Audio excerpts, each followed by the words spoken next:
लेकिन मेरे प्यारे आका के प्यारवानों, आप मुझे दिल पर हाथ रखकर जवाब दें, एक लड़की की जब शादी होती है, एक लड़के की जब शादी होती है, तो बेटा या बेटी की शादी में माँ बाप के कितने अरमान होते हैं। पूरी जिंदगी भर की कमाई लगा दी जाती है, औकात से ज्यादा माल खर्च किया जाता है। अपने लड़के या लड़की की शादी करने के लिए उम्र भर की कमाई को झोंक देते हैं। तरह तरह के खाने बनाए जाते हैं, डेकोरेशन किया जाता है, वीडियो शूटिंग वाले को बुलाया जाता है, नाच गाने की महफिलें की जाती है, हल्दी मेहंदी का प्रोग्राम किया जाता है। रत जगह के नाम पर दूल्हे की भाभी, दूल्हे की बहन, दूल्हे की मां नाचती नजर आती है। हम ये सारी चीजें तो करते हैं, लेकिन आप मुझे बताएं, शादी करने से पहले क्या बेटी को बिठाकर उसकी मां गुस्ल का तरीका भी सिखलाती है कि बेटी निकाह की पहली रात जब तू अपने शौहर के साथ गुजारेगी और सुबह सोकर उठेगी तो तुझे गुस्ल कैसे करना है। शादी में लाखों रुपए खर्च कर दिए गए, रस्मों रिवाज के नाम पर न जाने कितना माल खर्च किया गया,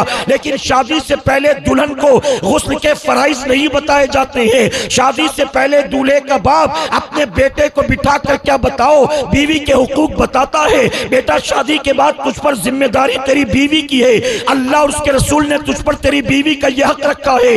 ऐ सरकारे मदीना के प्यारवानों, मैं बहुत माजरत के साथ कहूंगा, आज अगर सोसाइटी का जायजा ले तो हमें यह कहना पड़ेगा, आज हमारे इलाके में, आज हमारी आबादियों में कई मियां बीवी आपस में मियां बीवी बनकर रह रही हैं, जबकि उन्हें खुद भी पता नहीं है 6 महीने पहले उनका तलाक हो चुका, 1 साल पहले उनका तलाक हो चुका। उनकी जबान से निकलने वाली बकवास की वजह से, उनकी उल्टी सीधी हरकतों की वजह से उनका निकाह जाता रहा, उन्हें खबर भी नहीं है और वो बीवी के साथ मियां बीवी बनकर रह रही हैं। ऐ सरकारे मदीना के प्यारवानों, इस मजमे में अगर आप लोगों को उठाकर पूछे, कोई 3 बच्चे का बाप होगा, कोई 2 बच्चे की माँ होगी, कोई 5 बच्चे का बाप होगा, कोई 6 बच्चे की माँ होगी, ये जो 5-5, 6-6, 7-7, 8-8 बच्चों के माँ बाप बन चुके हैं, इनमें से किसी एक को खड़ा करके अगर पूछा जाए गुस्ल में कितनी बातें फर्ज हैं और गुस्ल फर्ज किन बातों की वजह से होता है, जवाब मालूम नहीं है। अगर किसी एक को खड़ा करके पूछा जाए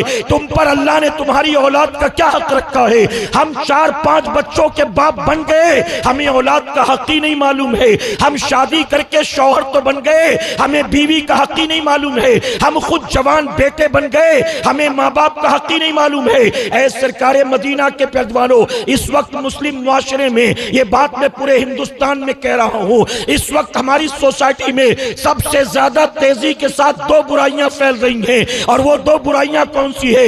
ऐसे तो सैकड़ों बुराइयां हैं। झूठ बोलना हमारे यहाँ आम है, गीबत करना हमारे यहाँ आम है, नमाज छोड़ना हमारे यहाँ आम है, जुम्मा की 2 रकात जिस इमाम के पीछे पढ़ते हैं पूरे हफ्ते उसी इमाम को गालियां देते हैं, हमारे यहाँ ये चीज आम हो चुकी है।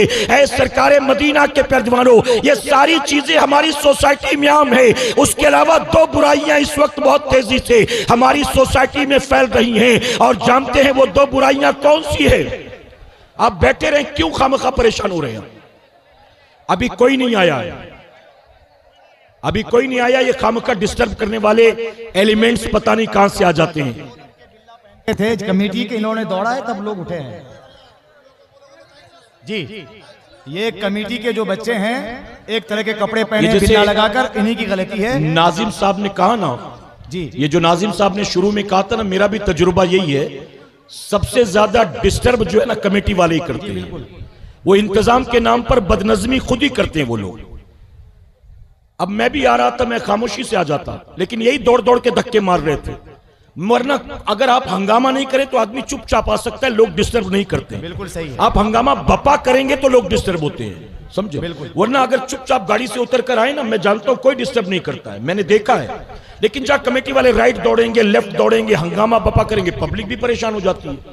आप यहां तवज्जो दे, देखिए सैयद साहब सफर करके यहीं आए हैं, वो आएंगे तो यहीं आएंगे ना। आप रास्ते में क्या ज्यादा सवाब ले लोगे, क्या नेकी हासिल कर लोगे?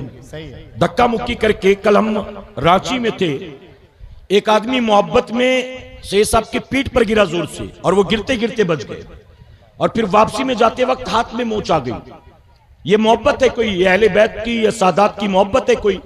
आप जिससे मोहब्बत करते हो बताइए, उसको धक्का मारते हो, अब्बा को भी धक्का मारते हो, बेटे को भी पटक देते हो, करते हो ये सब, बीवी के साथ ऐसा सलूक करते हो, ये कैसी मोहब्बत है? आप उलमा के साथ, सादात के साथ, आप हुफ्फाज़ इकराम के साथ ऐसा करते हैं, ये मुनासिब नहीं है, बल्कि इससे गुनाह होता है, इससे गुनाह होता है। किसी मोमिन की दिल आजारी से, तकलीफ पहुंचाने से गुनाह है। तवज्जो है आपकी, दुरूद शरीफ पढ़ें आप यहां, अल्लाहुम्मा सल्ली अला मुहम्मद व आलिहि अल्फ अल्फ मर्रा। जो मैं अर्ज कर रहा था उसको सुने आप, सल्लल्लाहु तआला अलैहि वसल्लम। आप खुद इसकी तायीद करेंगे।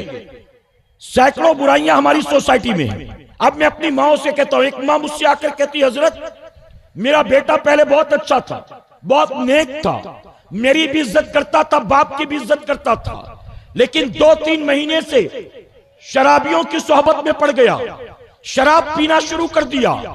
मैंने माँ से पूछा तेरे बेटे की उम्र क्या है? माँ कहती यही 21-22 साल का।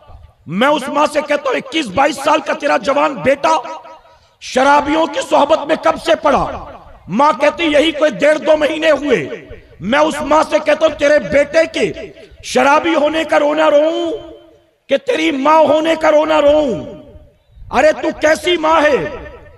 9 महीने तूने अपनी औलाद को पेट में पाला, अपनी जान को दांव पर लगाकर तूने उसको जन्म दिया, 2 साल तक सीने से लगाकर तूने उसको रगों का खून दूध में मुंतकिल करके पिलाया, तूने उसके राल, नाक, थूक, पेशाब, पैखाने, उल्टी को साफ किया, तूने उंगली पकड़कर चलना सिखाया, लुकमा बनाकर खाना सिखाया, तूने तोतली जबान को बोलना सिखाया। मैंने कहा तू कैसी माँ है? अरे 22 साल तक बेटा तेरे साथ था, 22 साल में तू नमाजी न बना सकी और 2 महीने की दोस्ती ने शराबी बना दिया।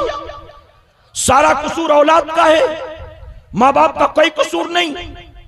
आज बेटा कहां जाता है मां को खबर है, आज बेटियां कहां जाती मां को खबर है। आज हमारी कौम का जवान तेजी के साथ नशावर चीजों की तरफ बढ़ रहा है। और दूसरी बुराई, हमारी कौम की बच्चियां बेहया, बेगैरत, बेशर्म, बेपर्दा और ऐसी नफ्स की गुलाम बन गई कि हमारी कौम की बच्चियां अब किसी से भी इश्क का पेच लड़ा लेती हैं और किसी का भी हाथ पकड़ लेती हैं। न रंग देखती है, न नस्ल देखती है, न जात देखती है, न बिरादरी देखती है, न हसब नसब देखती है। बस चेहरा पसंद आ गया, कपड़ा पसंद आ गया, व्हाइट बॉडी पसंद आ गई, अब कोई भी हो हाथ पकड़कर उसके साथ भाग जाती है। ऐ सरकारे मदीना के पैरवानों, क्या बताइए हमारी सोसाइटी में ये 2 बुराइयां तेजी से नहीं फैल रही हैं? हमारी कौम का जवान नशावर चीजों का आदी बन रहा है और मुसलमानों की बच्चियां गैरों के साथ भाग रही हैं। ऐसे में क्या हमारी और आपकी कोई जिम्मेदारी नहीं बनती? इन जलसों को महज कानों के चस्के का सबब न बनाएं, इन जलसों को कौम को एजुकेट करने के लिए इस्तेमाल करें। इन जलसों के जरिए कौम को एजुकेट करो, दीन की बातें उन तक पहुंचाओ।